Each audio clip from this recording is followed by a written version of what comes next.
നമ്മുടെ പ്രതിപക്ഷ നേതാവ് വി ഡി സതീശനെ നിലപാടില്ലാത്ത വ്യക്തിയെന്നും വർഗീയതയ്ക്ക് കൂട്ടുനിൽക്കുന്ന വ്യക്തിയെന്നും പരമ കള്ളനാണെന്നും ഒക്കെ ആക്ഷേപിക്കുന്ന ധാരാളം ആളുകൾ നമ്മുടെ പൊതുസമൂഹത്തിലുണ്ട്. NSSന്റെ സമാരാധ്യനായ general secretary G Sukumaran Nair വരെ വി ഡി സതീശനെ കടുത്ത ഭാഷയിൽ അധിക്ഷേപിച്ചു. അപ്പോഴൊക്കെയും നമ്മൾ പൊതുജനങ്ങൾ കരുതിയത് എന്താണ്? വി ഡി സതീശൻ പൊതുസമൂഹത്തിന് വേണ്ടി വാദഗതികൾ ഉന്നയിക്കുന്നു എന്ന ഒരു കരുതലിന്റെ പുറത്ത് വി ഡി സതീശന് നമ്മൾ കുറെ ഒഴിവ് കഴിവുകൾ നൽകി.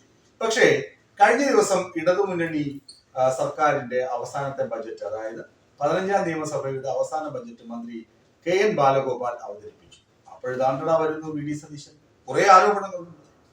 ബജറ്റ് ജനഹിതമല്ല, ജനപ്രിയമല്ല എന്ന് ഒരു ആക്ഷേപം. അതുപോട്ടെ, സാധാരണ എല്ലാവരും പറയുന്നതാണ്. ബജറ്റിൽ പറഞ്ഞതൊന്നും നടപ്പിലാക്കാൻ പറ്റുന്നതല്ല, അതും പോട്ടെ, അതും എല്ലാ കൊല്ലവും പ്രതിപക്ഷം പറയുന്നതാണ്. അതിനകത്ത് പുതുമയൊന്നുമില്ല. പക്ഷെ പുതുമയുള്ള ഒന്ന് രണ്ട് കാര്യങ്ങൾ പ്രതിപക്ഷ നേതാവ് വി ഡി സതീശൻ വിളിച്ച് പറഞ്ഞു. അത് കേട്ടപ്പോ ആളുകൾ മൂക്കത്ത് വിരൽ വെച്ചു. ഇയാൾ എന്താടാ ഈ പറയുന്നത്?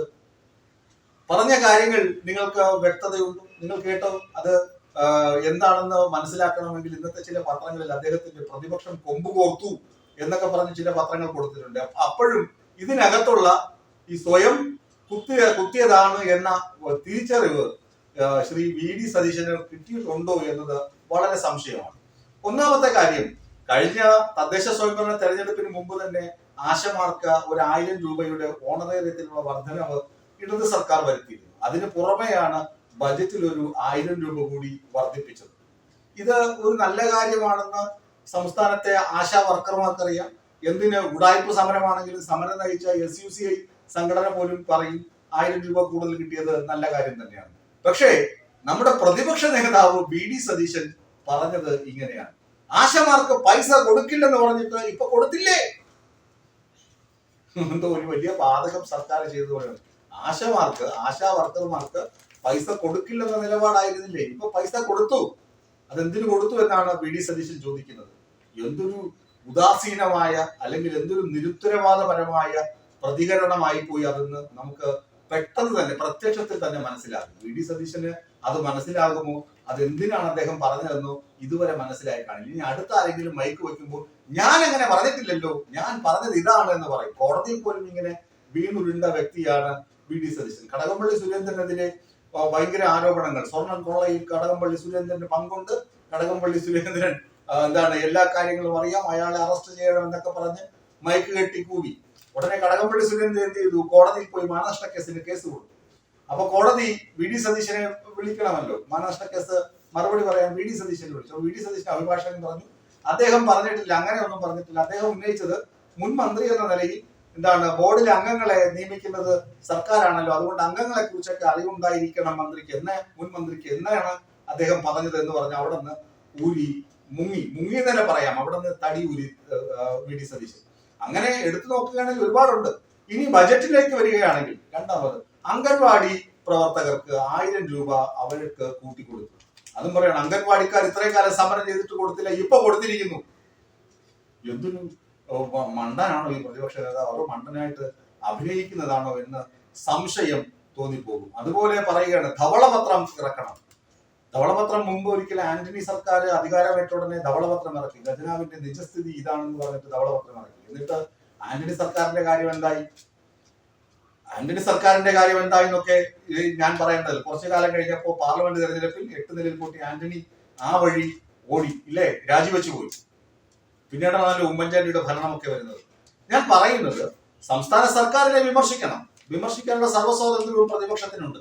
പക്ഷെ പ്രതിപക്ഷ നേതാവ് എന്ന നിലയിൽ ശ്രീ വി ഡി സതീശൻ പറയുന്നതൊക്കെ തന്നെയും ഇങ്ങനെ ഒരിക്കലൊന്ന് പറയും, തൊട്ടടുത്ത നിമിഷം അദ്ദേഹം മാറ്റി പറയും.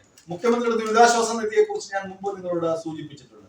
ഇപ്പൊ ഈ ബജറ്റിന്റെ കാര്യത്തിൽ അദ്ദേഹം പറയുന്നത് എന്ത് ന്യായമാണുള്ളത് എന്ന് എത്ര ആലോചിച്ചിട്ടും മനസ്സിലാവുന്നില്ല. എങ്ങനെ തിരിച്ചും മറിച്ചുമൊക്കെ ഇട്ട് ചിന്തിച്ചിട്ടും അല്ല അദ്ദേഹത്തിന്റെ ആ വാക്യങ്ങളിൽ അദ്ദേഹം ആശമാർക്ക് പൈസ കൊടുത്തത് തെറ്റായി പോയി എന്ന് സമർത്ഥിക്കുന്നതിന് തുല്യമാണ് അദ്ദേഹത്തിന്റെ ഈ ബജറ്റിനെതിരെയുള്ള ആരോപണങ്ങൾ വരുന്നത്. അതുകൊണ്ട് ദൈവത്തെ ഓർത്ത് ഇപ്പൊ പ്രതിപക്ഷ നേതാവ് വി ഡി സതീശന് ഇലക്ഷൻ വരെയെങ്കിലും ഇനി പത്രമാധ്യമങ്ങൾക്ക് മുന്നിൽ സംസാരിക്കാതിരുന്നാൽ ഒരുപക്ഷെങ്കിൽ അദ്ദേഹത്തിനുള്ള കുറച്ച് ലഭിക്കാനുള്ള കുറച്ച് ഓട്ടെങ്കിലും ലഭിക്കും. എന്നിട്ട് കഴിഞ്ഞ ദിവസം മാതൃഭൂമിയുടെ സാഹിത്യ സെമിനാറിൽ പോയിരുന്നിട്ട് ഒരു വലിയ ആരാണ് മുഖ്യൻ ആരാണ് മുഖ്യമന്ത്രി എന്ന സെഷനിൽ പോയിരുന്ന് കുറെ തള്ളിയിട്ടുണ്ട്. എന്താണ് ഞാൻ തോറ്റാലും കുഴപ്പമില്ല വർഗീയത ജയിക്കരുത് എന്നാണ് വി ഡി സതീശൻ അവിടെ പ്രസംഗിച്ചത്. ശ്രദ്ധിച്ചു കാണും നിങ്ങളൊക്കെ പത്രത്തിലോ അല്ലെങ്കിൽ മാതൃഭൂമി ന്യൂസിലൊക്കെ കണ്ടു കാണും. അദ്ദേഹം പറയുന്നത് ഞാൻ തോറ്റാലും കുഴപ്പമില്ല വർഗീയത ജയിക്കരുത്, അതാണ് എന്റെ പ്രധാനപ്പെട്ട അജണ്ട എന്നാണ് ഇദ്ദേഹം പറഞ്ഞു വയ്ക്കുന്നത്. ഇദ്ദേഹം വർഗീയത എന്നൊക്കെ ഈ പറയുന്നുണ്ടല്ലോ, അതുകൊണ്ടാണ് ഈ ജി സുകുമാരൻ നായർ ഇയാളെ കടന്ന് ആക്രമിച്ചത്. കാരണം എന്താണ്, NSS ആസ്ഥാനത്ത് പോയി വോട്ടില്ലെന്ന് അവസാനം എന്താണ് ജയിക്കുകയും ജയിച്ച ശേഷം സമുദായങ്ങളെ തള്ളി പറഞ്ഞപ്പോ കാര്യം പുറത്തു വന്നു. 1.5 മണിക്കൂറോളം ഇവിടെ വന്നിരുന്ന് സംസാരിച്ച് അവിടെ പറവൂരിൽ എന്താണ് NSSന്റെ നേതാക്കളെ കൊണ്ട് വോട്ട് പിടിപ്പിച്ചു. എന്നിട്ട് ഇയാൾ ഈ മാറ്റി പറയുന്നു തിണ്ണനിറങ്ങി എന്ന് മറ്റേ ആളുകളെ വിളിക്കുന്നു എന്ന് പറഞ്ഞ് സത്യം പുറത്തു വന്നപ്പോഴേക്കും അദ്ദേഹത്തിന് ഒരു കിങ്കരനെ പറഞ്ഞു വിട്ടിട്ട് പ്രശ്നം കോംപ്രമൈസ് ചെയ്ത ആളാണ് വി ഡി സതീശൻ. പിന്നെ അതുപോലെ തന്നെ ഈ മുസ്ലിം സംഘടനകളുമായി മതരാഷ്ട്രവാദം ഉന്നയിക്കുന്ന സംഘടനകളുമായി കൂട്ടുചേരുന്നത് ആരാണ്, കൂട്ടുകൂടുന്നത് ആരാണ്?